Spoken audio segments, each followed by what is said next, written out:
Warm greetings. I'm emphasizing warm because physically it's not so warm here, and we'd like to invite you to this more cozy space with your cozy drink and explore this subject together. We would like to welcome you into this space where your reflections, questions, thoughts are most welcome. So there's the chat. And if you direct them to myself, then we can bring them into the conversation. And this subject about letting go feels just so relevant. I don't know if I've spoken to anyone who's not got this in their life right now in different ways. Seasonally, it's relevant, but personally, globally. And there are so many ways to approach it. One poetic way, T.S. Eliot said, "What we call the beginning is often the end, and to make an end is to make a beginning."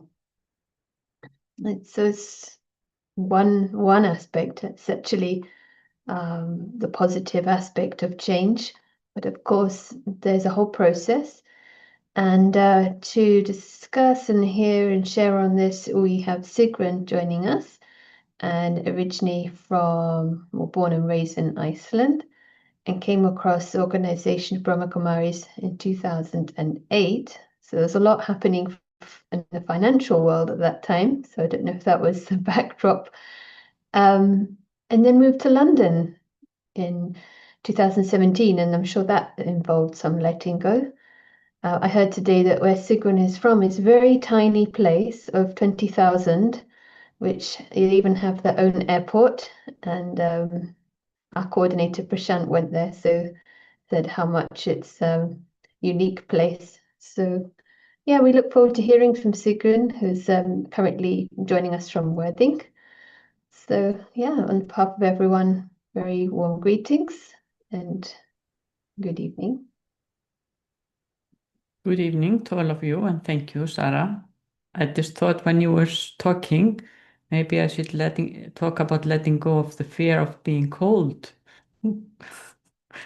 Because a lot of people, are afraid of being cold, afraid of going out, getting sick, etc. and etc. So this aspect or this topic is like endless. It's like there's endless opportunity to talk about letting go. The place where Prashant visit, I lived there for 25 years, but where I was born and grew up was even much smaller. That was just like 1,000 people where I was growing up, or maybe less. No, you almost knew everyone. And if somebody new came to town, we recognized. If you saw somebody who was didn't live there, it was, aha, there's someone here. So yeah, I came from a small place and moved to a very, very big place when I moved to London. And that was a big step. And when we take a big step or do big changes in our lives, we often don't realize what it is that we will miss. You know, we don't know what we have until we have lost it. And when we lose it, then we realize I'm missing this, you know. And what I missed the most when I moved to UK was the ocean and the drinking water. So let's go on just exploring this topic. A lot of things has come into my mind, and on this journey, on the spiritual journey that started 2008, I took a big step 2010 when center was opened in the town where I lived, and I became like a regular student around 2010. I had just been on the sideline until then because there was nothing happening. It was only when I went to the capital that I could go to center or get a little bit more about Brahma Kumaris. And on this journey with Brahma Kumaris, there has been a lot of letting go of, and I changed my diet. I stopped drinking, stopped going out during doing parties and things like that, because that was really not having good impact on my spiritual lifestyle. But in a way, that was not so hard to let go of this external thing. And in the browser that was for this talk was said letting go, and then there was this scissor cutting string that was on a way that said attachment, expectation, and my beliefs that I'm holding within. And I think this belief that I'm holding within is the biggest issue for all of us. We tend to have some idea about ourselves. Once there was a teacher who explained it very nicely. He said, it's like we have created a frame around us, like a picture frame. And the more I am judging the world out there, the narrower my frame become.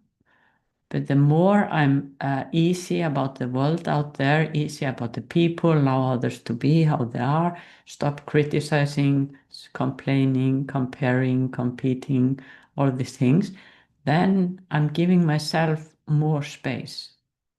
And that's really true, that but how I treat myself is just like, or how I treat the world and how I talk about the world and all those, all everything that is out there is just a reflection of my inner world, what I'm carrying within.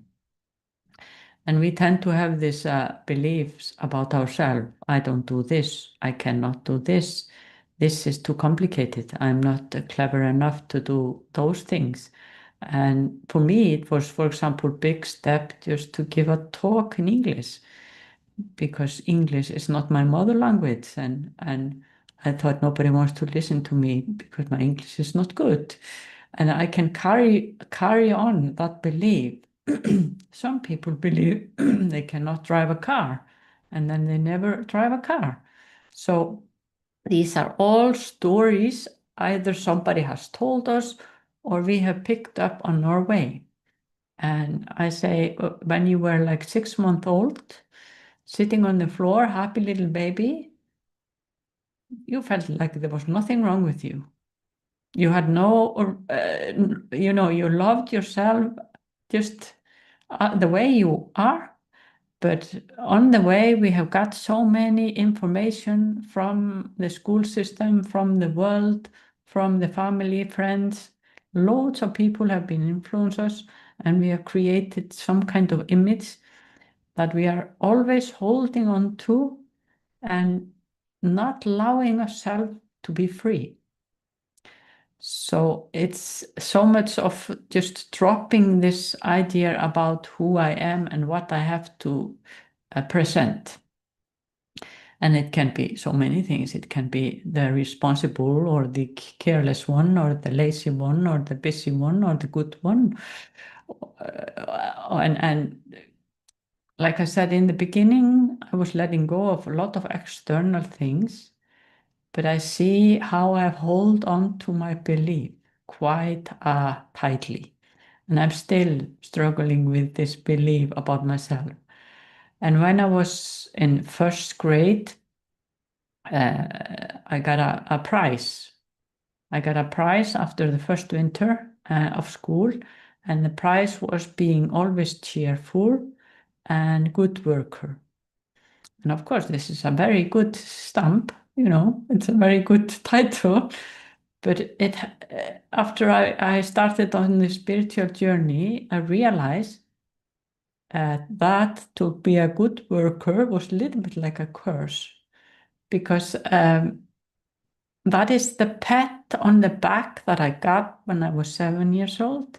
And that is the pat that I have been looking for my whole life, that people appreciate me for what I do, not who I am.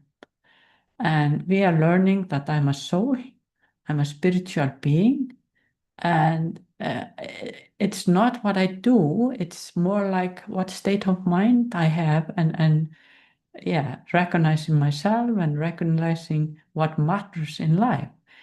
But I have really, really become stuck in this role of being a good worker, doing a lot, accomplishing a lot.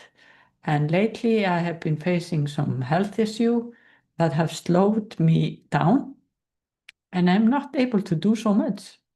So I have to face that, how it is to not be able to accomplish a lot.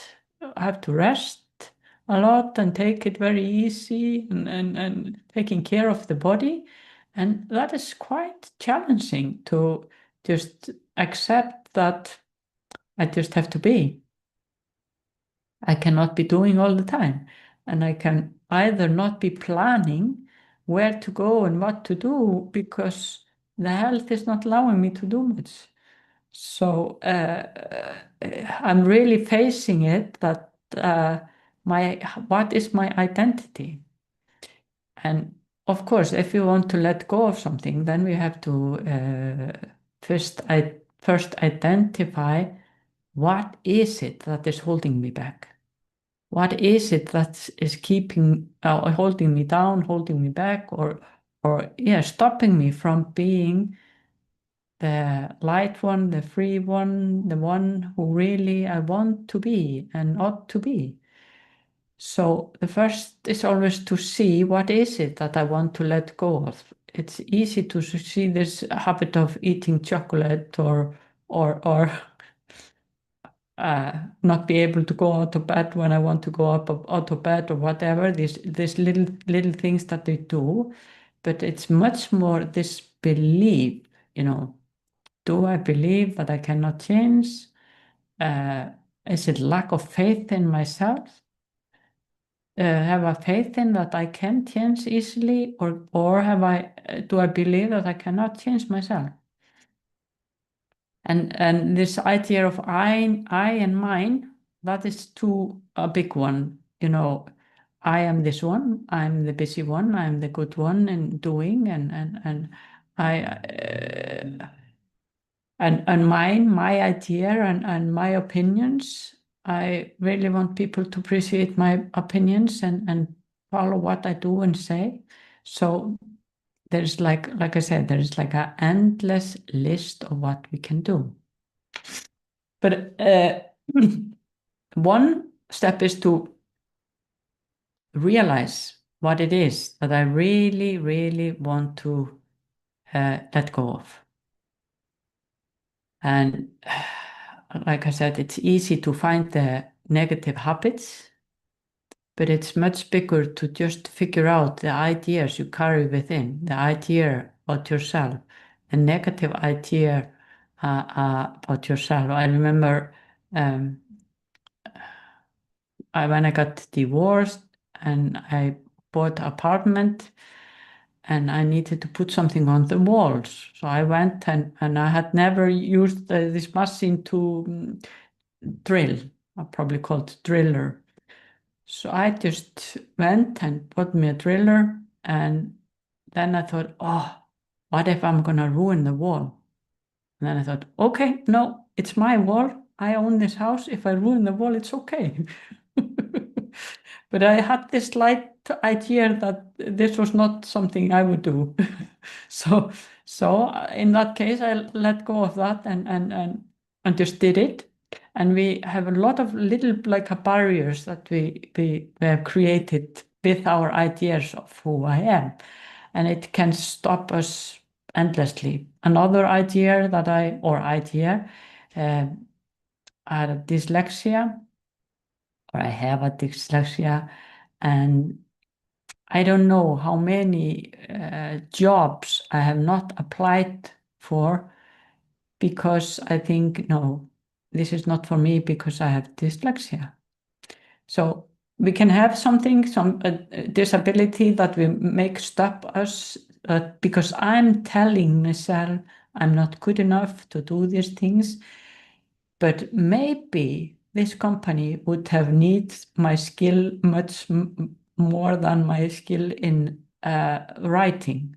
So often we just tell ourselves, no, this is something not, even though we have the desire to do something or have some specific job, but I have this idea, no, this is not right for me because I am not good enough. And when I look back, I don't know how many jobs I have just looked at, thought, oh, this would be nice, but no, I don't have the skills. But I say today, we should make others decide if I'm the right one, not decide myself. But how can we let go? So I have myself create one tactic that has been it has worked for me, and that is to figure out what it is that I really want to change. And it can be in relationship with others. It can be more or less everything. And I have we can just take for example, yeah, I was working on a project, and I had this feeling that I didn't get enough help with this project, and I needed more helpers. And this was in a volunteer job, so it was not like I could just hire people to do the things. They had to be willing to come and do it. And it was really weighing me down. It was really making myself heavy. And I was getting rather miserable over this. And one day I said, Sigrun, now you stop this. You just stop. This is not working. But it didn't mean that I stopped doing the job. I just decided to change my mindset, because it was my mindset that was pulling me down. And I created few, probably I think there were like 4 very positive affirmation about the situation. So there were like, there are plenty of people who want to help. Everybody wants to work with me. You know, the job I'm doing is light, and everybody like to be take part in that, something, something in this way. And then I said this systematically to myself every morning when I wake up. I said it, and not for many days, just few days. And I could find so much change in myself. I stopped being so negative about what was happening. It was not like people came running to me to work with me. It was more, I stopped creating this heaviness internally that I had been creating before. So I was letting go of this negative mindset, and it really, really worked. And I've done it a few times. It's not like I'm doing it every day. I just, if I feel like something that I really need to let go of something, I do it.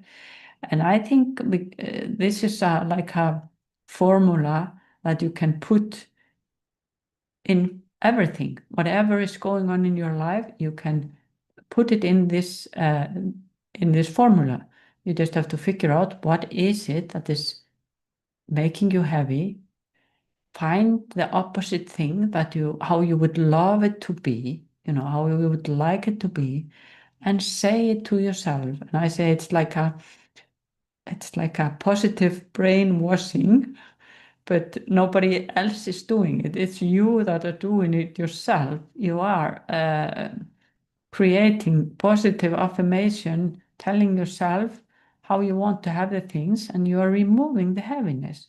So this is like my idea of what is possible to do. But of course, there are many, many, many, how can you say, advice in the world, how to let go of what to do. But I think it's number one. It's your thoughts. Sarah, you wanna come in here? Yeah, thank you. You know, I was just thinking about my own journey, and and as you say, it doesn't change in the sense there's something that always needs kind of letting go of. But I was remembering living in London, and it was this self-limiting belief felt like a kind of um, tiny house I'd created around myself that I was sort of hemmed in. It's like the self-image.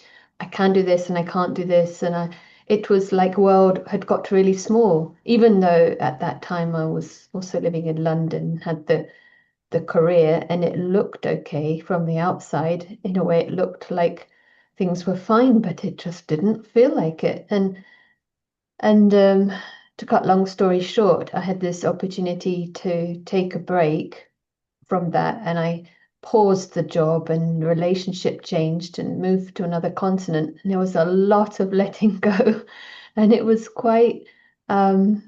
It reminded me when you were saying about the mindset. I just kept this mindset of just wouldn't allow anything negative about it. I wanted it so much to something new. But yeah, I think I knew underneath that I wanted some truth, but I had no idea what that meant. And I just knew that the first thing I had to let go. And coming to spirituality, the idea of the truth of the self, what we're trying to like get back to. I sometimes find stories helpful. So the story of the eagle and chicken, so the concept of the egg of the eagle put in the chicken coop for safety because it's just lying there. And then this baby eagle is reared with chickens, and he grows up thinking he's one of them. But he's in a coop. So, it's not a great life, but, he's learning to be a chicken. But when he sees an eagle in the sky, it's like a profound connection with that, and he's now left with this identity of a chicken, but he's really an eagle. So what does he do? And there are lots of ways this story could play out, of course. But the best is if he lets go of the chicken mindset. And I think the story really resonates, if he tries to use the wings. So that reconnection with our freedom, I feel that was a motivator for me.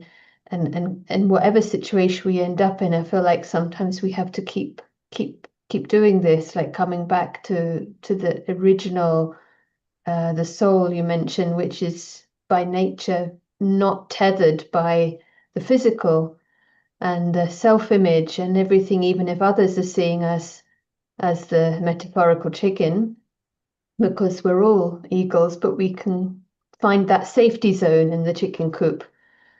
Mm. So yeah, it is what is your feeling of what you want to attain that helps you to let go, perhaps. Is there a question around that? Yeah, what I want to attain, of course, when we let go of our own ideas, my feeling is that you take the burdens of yourself. All these ideas of who I am or how I'm treated, what is happening in my life. When I was thinking about this today, now like I said, going through this health issue, and I went for MRI. I don't get any results. Many weeks ago, I went for MRI and I don't get result. Again, don't get any response from the health system. And it's so easy to go into this victim mode of, you know, they are treating me badly. And it's the story I hear from so many about the health system, that they feel like they're treated badly, but it's nothing personal. It is nothing personal, but we tend to victimize ourselves, that I don't get this service that I'm entitled to, and why is this happening? But this is the same story for everyone. and people are falling into this pit again and again. If I can rise up above it and to see that the healthcare system is just overloaded and the people there are overstressed, and it has nothing to do with me. So it is just go lightly through life, whatever is happening, not take life so seriously. I think that is what we can attain. We can attain this freedom. There is freedom in it to just let go of this idea about how others treat me, expectation of of the outcome, what I will get, the service I get, the people that are around me. They came into because you were talking about the eagle and chicken, they came into my mind this idea about dogs and cats. If you own a dog and then you get a cat and bring cat into the say you own a old Labrador and then you get a kitten, little kitten, and of course it's embedded in them that they should be enemy. At least the dog know they should be enemy, and the cat doesn't know, so he wants to play with the dog, but the dog is holding its dignity and ignoring the cat. But eventually it happens that the dog will smooth up and start to play with the cat. And that is such a freedom to allow the cat to be the way it is and just go with the flow. We are some people are so often, or we are so stiff about our role and our responsibility and how others should be, and how I should behave and others should behave.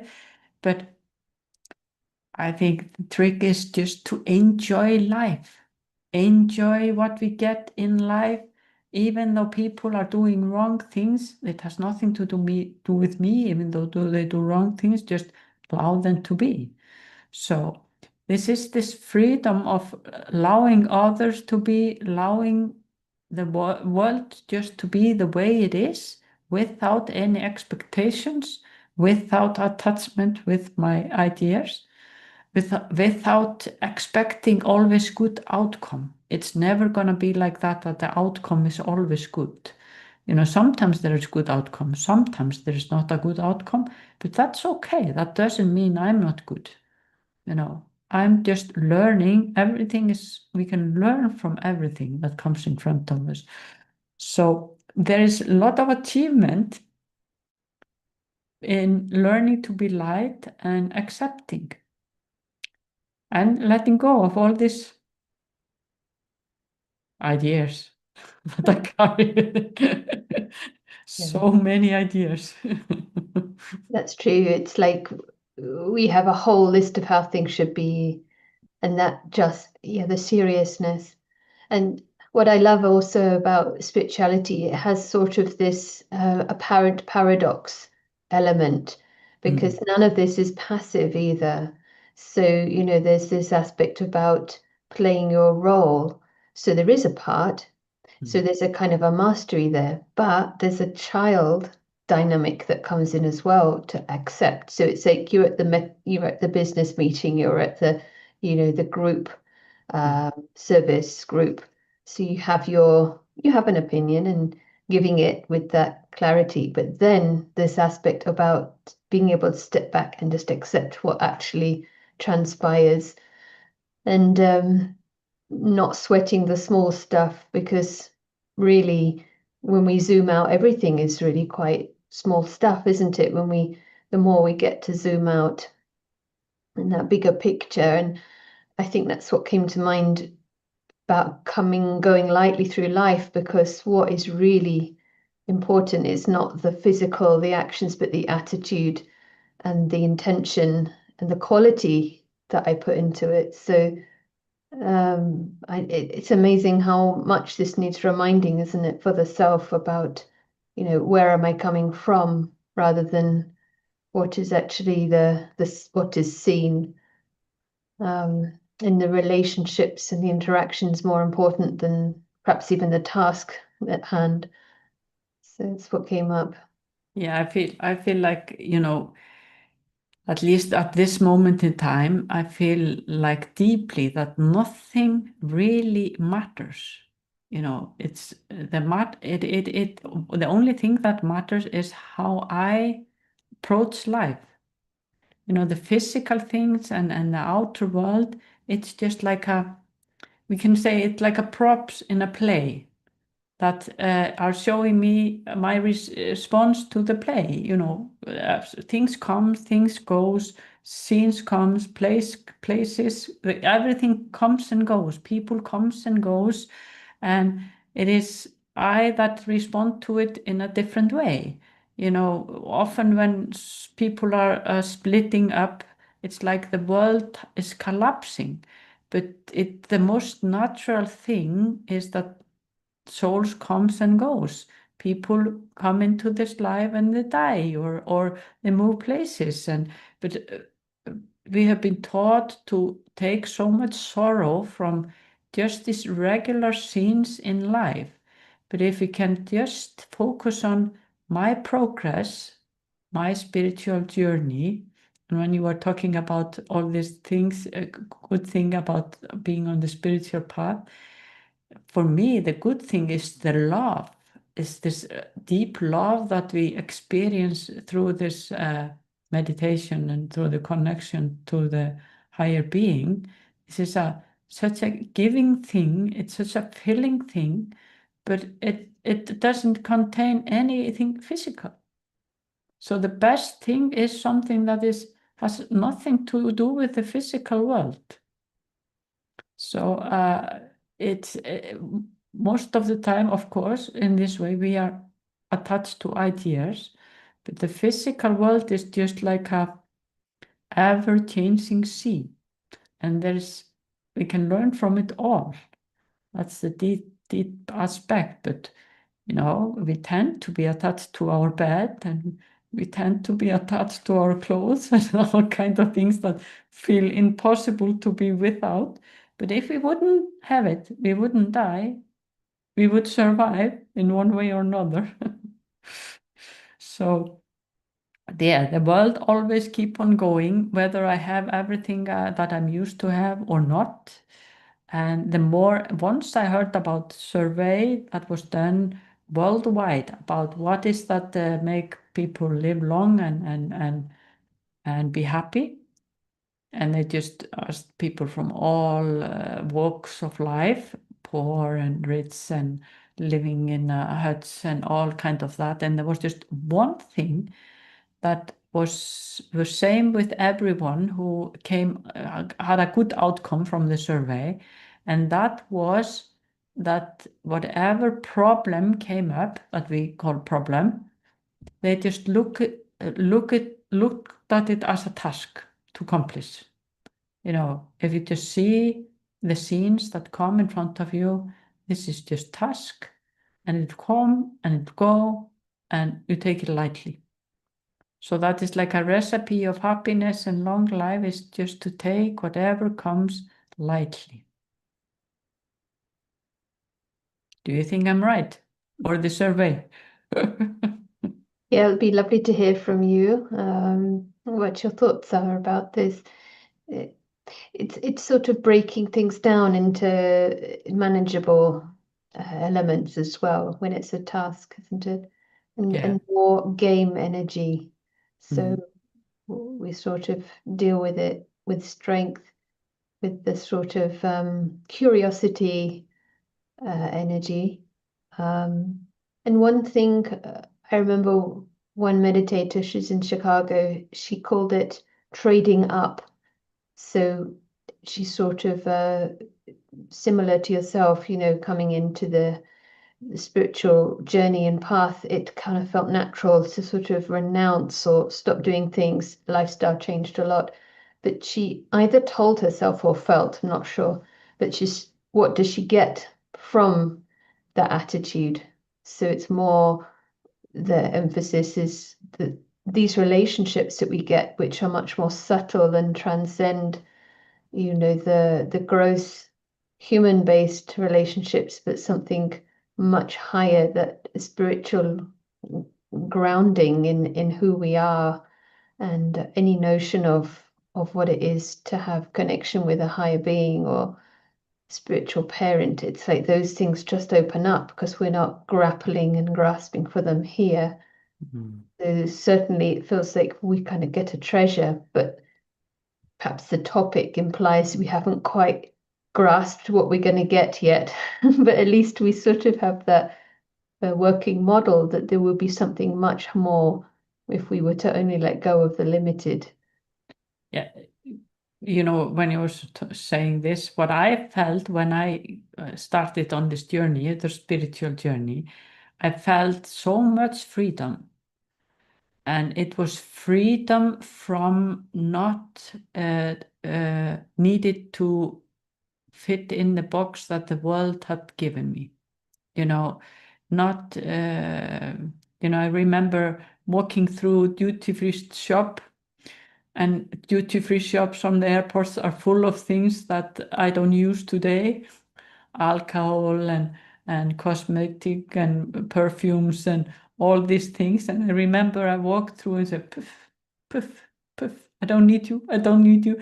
And it was this freedom from not having to be the way that the world expected me to be, you know, because we get some kind of frame from the world that we are trying to fit in. We dye our hair, we put on makeup and all kind of things, but that is just all, you know, the external. When you start to work on your internal stuff, and there is enough there's plenty to work on, but it is so relieving to let go of the burdens, let go of the fear, the anxiety. It's like we have so much baggage that we have accumulated through all kinds of experiences, and it is such a freedom when we can let go of it and just allow ourselves to be and allow others to be. I think that is one of the big thing that we have to do, or is beneficial to do, because we don't want others to tell us how to be, what to do, how to behave. Why should we tell others to do that? You know, I want to be free. I want to decide what I do myself, and I should allow others to do that. You know, and I have said this many times, but I'm going to say it too here, that when I started on the spiritual journey, I was living with 3 teenagers. We were 4 of us living together, and it was very lively household, and a lot of things happened that they were really triggering me in many ways. That is just how it is. But I heard on the spiritual path that those who you trust, they become trustworthy. And somehow I took it in deeply. And I just decided, okay, I'm going to trust them. And like I said, they were doing a lot of things and things that some of them I didn't like very much. And I used to just say to them, this is your life and this is your body. I don't agree to what you're doing, but at the end of the day, you are creating your fortune and future. So you decide what you do. You know, you decide whether you study, you decide whether you are using alcohol or drugs or whatever that comes up. And they all turned out very nicely. You know, they are all grown up today. And I think this was one of the best advice I got when I was raising children. Just think, of course, you have to guide them, but after certain age, when they have become teenager, they are responsible enough to take the right decisions. And of course, when you are parents and you behave yourself and you take care of yourself and you give space to yourself to practice your spiritual lifestyle, you are a very good role model because they see that you are putting yourself in the first seat, and then they will do that later on in life. But not everybody buy this idea of letting go of the mother part and just allowing your children to be. But I think that is one of the most beneficial thing to do. Just allow them to decide themselves what they want to do. Are any questions, Sarah? More like gratitude comments. Yes, yes. But it would be, I'm sure this will be an interesting point if anyone here is a parent. Yeah. And if they would go along with that or your experience, it'd be good to hear. It's interesting, actually, specifically the role of parent, isn't it? Because it is a continuous string of letting go of the role, how it shifts at the different ages of the child's progress. And it's so connected to from what culture you come in from. You know, in some culture, it's so deeply rooted that the mothers are interfering with the children the whole life, not just when they're a teenager. The whole life, they are telling their children how to behave, what to do, what to cook, how to clean, blah blah blah, everything from A to Z. And you know, once I said this in a group of Asian people, and they got really upset. That's just how it is, because you know, for many, the mothers is entitled to tell the children what to do. But I say it is not what you say; it is what you do when you're raising children. And I think it's very healthy to let go of this idea of that. That I know best when it comes to raising the children. But that is often the dynamic between parents and children, that the parents feel like they should decide even the profession, the sport they take in, and whatever they do. They decide for the children from A to Z what to do, which school, and all of that. But if the children get to decide for themselves, they will be happier. You know. And my oldest son, he decided to move countries. He moved countries alone and went alone. He moved to another country alone, and I didn't hear from him for 3 days. And it was very, very frustrating. But of course, he was okay. He was just very, very busy to getting himself together and finding a place to live in and things like that. But you know, there is this thread between mother and children, and of course, it's good to have this thread. It's not about ignoring them or not taking care of them. It's more like respecting that they are souls and they are capable to find their way through life themselves. It's really beautiful. There's trust. You can kind of feel that that's like love without dependency. Because I feel whether it's like you're a parent or even with our own parents or friends or family, I feel that sometimes it can be disguised as care to to to support, but actually if there's the slightest need for them to be different, if my happiness is even slightly bound by their mental state, then I'm not really allowing them that space. It is somehow for my convenience, and that will create complications. At least I've seen that really have to let go of needing something or someone to be different. Otherwise, it's not clean, and yeah, that distorts the message. So that's what was making me think of when you were sharing, and perhaps there's another, I guess, department, which is expectations. And it's probably again bound to the feeling of wanting security by someone's behavior, or so, you know, it goes then we get into the micromanagement and again, we're getting drawn into. Yeah, it is very common that parents want to make their dream come true through their children. But they didn't get or but they didn't experience. They want their children to do that. But maybe that is not the biggest desire for the children. So it's another big topic of letting go of this bossiness when you are a parent. It is.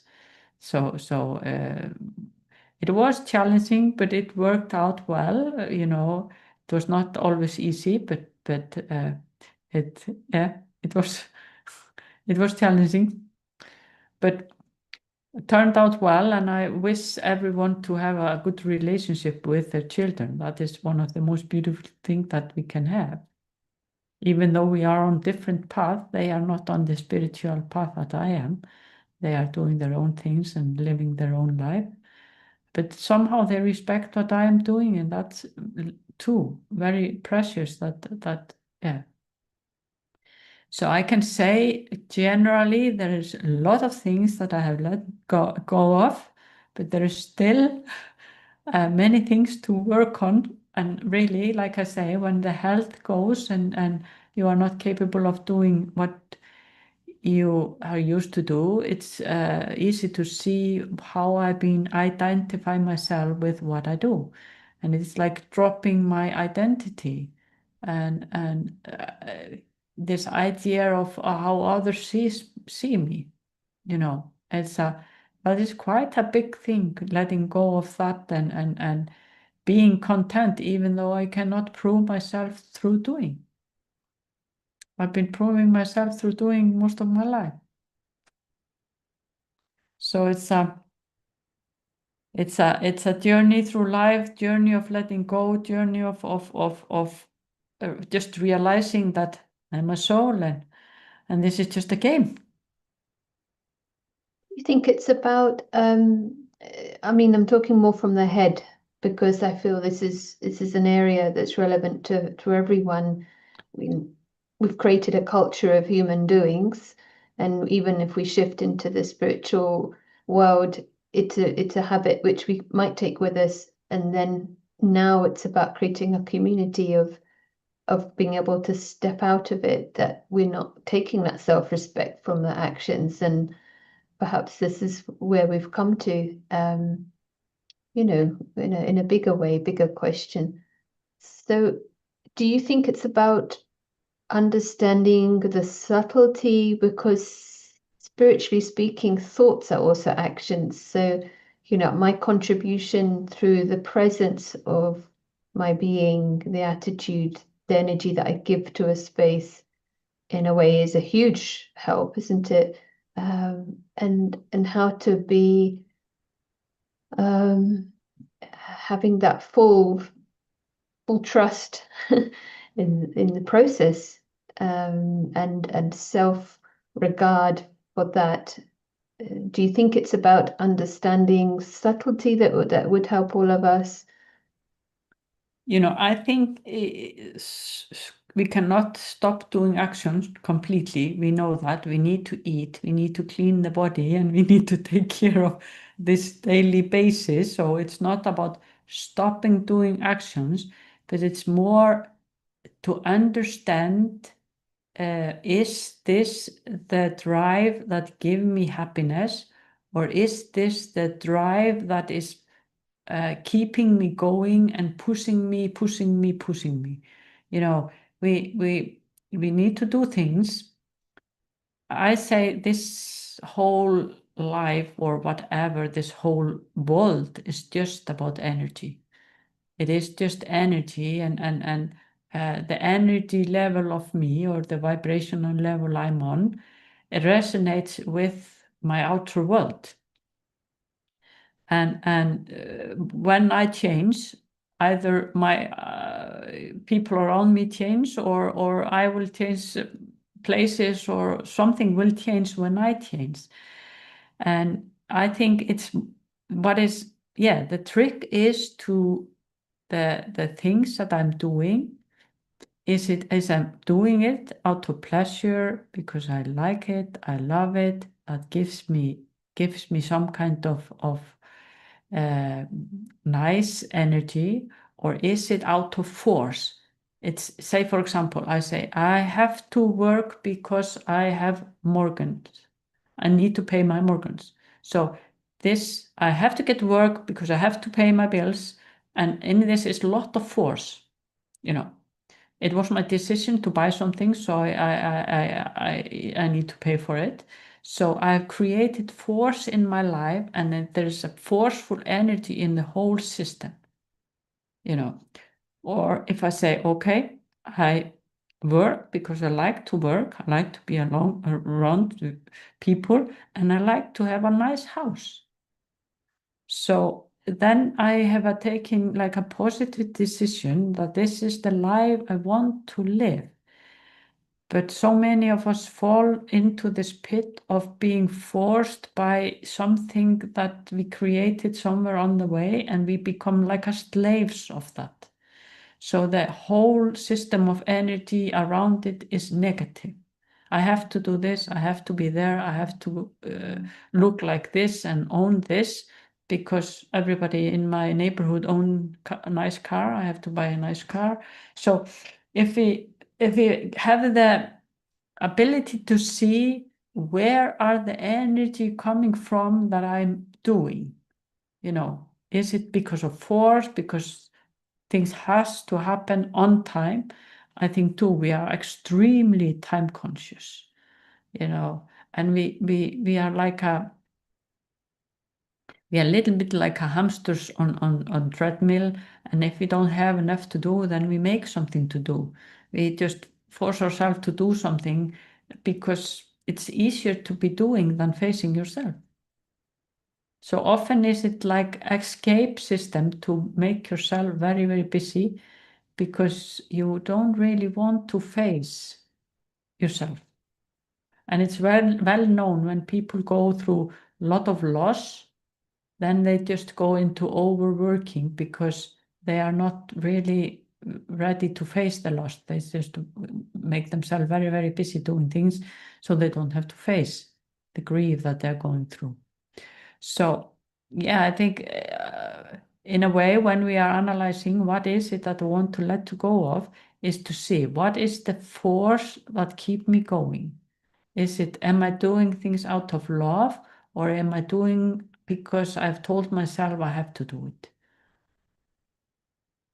Or am I taking pleasure from what I'm doing, and I enjoy it and I love it, and it's give me a nice feeling? Or is it because something is pushing me? And it's interesting because one may still have the mortgage and the commitments may still be exactly the same, but we can approach it with the energy of like task or game rather than the mindset of the victim, the victimized. So it's so good, isn't it, that we have that choice how we approach rather, and we don't have to change the outer. Um, and that will bring, and I think what I felt from what you were saying is the happiness. It's more like the state we have and can come from into the actions rather than taking happiness from the having the house or the external, because then, we get into the clinging or the dependency when things change or that house needs maybe gets criticized or someone has a bigger one. My happiness is the state that I've got internally, then I can much more easily have the healthy attitude from the outside. And it's very important, even though I don't do it all the time, but it is very important when you start a task, is to see what is the energy that you're putting into the task, And of course, when we learn Raja Yoga meditation, we learn meditation, we know that if we put positive, we can say spiritual energy into the task, the outcome is always different. it's not always exactly the way we want, but we are not taking sorrow from it, because we know when we do it from the spiritual perspective, then it's giving me and giving others something, though it's not a big scale. So it's what is the energy I put into the task I'm doing, and that is what is important. In a way, that's a service, isn't it? Because it can be something ordinary, but with such love and dedication, that's the richness. Yeah. And also I like this aspect. Sometimes we can notice in ourselves a whole mindset there that feels heavy, but just the practice, so we can even do 1 minute of meditation, but have a kind of a fresh mindset, like a new start. And 1 minute, whether it's seeing that eagle view of letting the whole chicken coop be right down below and coming above, and being, being in that liberating feeling. And that can be quite helpful to know that it's not a long or complicated process. We have the liberty to rise in the mind. So if you have anything you would like to share, final point, and then if you're happy to guide us for a few minutes, maybe sort of 3-4 minutes would be lovely. It just has been very nice to have these conversations, and I just wish all you good luck on this journey of letting go. It is a journey, but it's a very relieving journey, and it's still ongoing journey. It's not like it's not like we finish. Take a 1 month. I saw some book about letting go, and it was like a 30-day process. But even though you do it for 30 days systematically, I'm sure there will come up some old stuff later on. But on the spiritual journey, we are planning to become free from the past, free from our burdens, and this is a way to do it. One way. There are many different ways, and it works if we focus on it, and it works extremely well if we take the sustenance from the higher being through meditation to do it. It helps a lot, because that's such a profound and powerful energy that we are then putting into this process. So I really recommend that you meditate when you are doing changes in your life. Okay, let's go for meditation. Just without music, isn't it? Yes, that's right. Yes. Yeah. So you sit comfortably and make your body relaxed. Breathe slowly and just slow down your mind. A lot of ideas have come up about what is possible to do, what is good to work on. But the main thing is to trust and have the faith that you can do this. You can gradually let go of your burdens. Sometimes it seems overwhelming because there's so many things to work on. Just take one step at a time and look at this as a journey, a successful journey for yourself. And every step you take forward on this journey, it makes you lighter and lighter. You can visualize yourself walking on a beach, And each step you take forward, you're letting go of something. And you walk and walk until you come to a cliff, high cliffs. And you put your hands out towards the wind.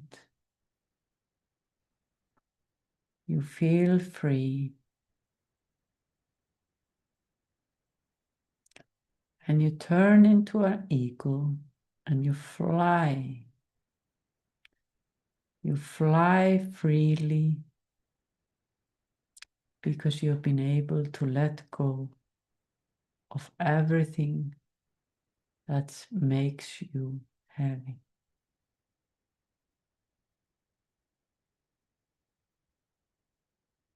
Letting go gives freedom and lightness.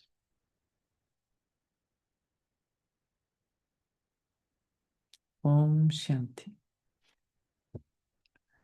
Short and sweet.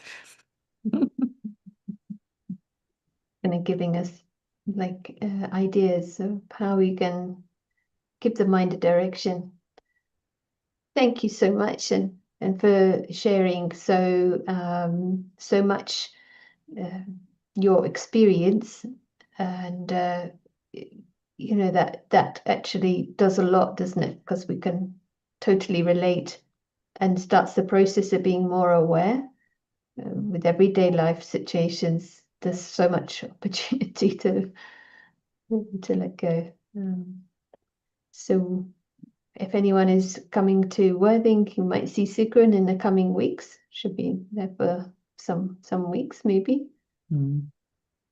And yeah, we will. I think we'll be reflecting on what else to let go of. It's like kind of becomes a good game. Yeah, it is. It's absolutely just a personal journey inwards.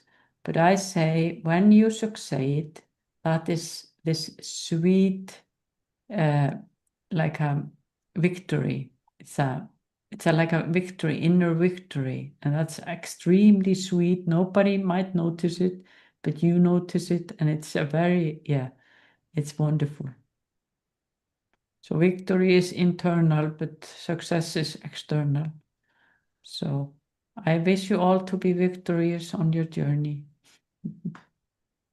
Thank you so much. We'll meet again soon. Thanks to all for joining and your presence. And yeah, we look forward to connecting next time. See you. Goodbye. Bye.